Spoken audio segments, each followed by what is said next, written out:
Welcome to session 16. So far, we've tried to give you the basics of anxiety and getting you to question just how easy it is to get rid of thoughts and feelings. Hopefully, you're realizing it's not that easy, so we're still working on the other way to just have our thoughts and feelings. So, we've had you doing some mindfulness practice so that you get better and better and more skilled at noticing what's happening in the moment. And now we want to try something with thoughts.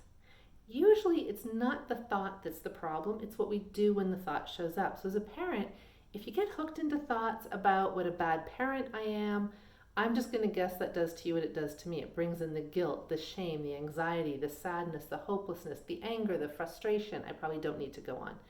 Or if you're getting hooked into thoughts about, my teen's future is over because they can't handle this or that, it just fills us up with more thoughts and more feelings. And then we probably just do something without even thinking about it very long to get those thoughts and feelings to settle down. Like if I just tell my teen all the things they should do to fix themselves, or I make this problem go away, they can be okay. I don't have to worry about them and I don't have to feel crappy. Um, and usually that doesn't go so well. It doesn't leave either me or my teen feeling very well, and I'm guessing it does the same for you. So I'm going to give you a different way to work with thoughts. So choose the thought that gets in the way for you, that hooks you in the most, shows up the most, is the most problematic, whichever way you want to look at it. And try doing with that thought the same thing I'm going to walk you through now. So I call it like 3 different ways to say something. So we're going to try it with kind of a generic thought that I hear a lot of: I'm a bad parent. So I'm going to ask you to just repeat with me. I'm going to say the thought 3 different ways. Each time I want you to repeat it, really feel what it feels like to say it, and see how you feel at the end of all 3. So the first one is just to say, I'm a bad parent, and really feel that. And notice what it feels like. And then try, I'm having the thought that I'm a bad parent. Your turn.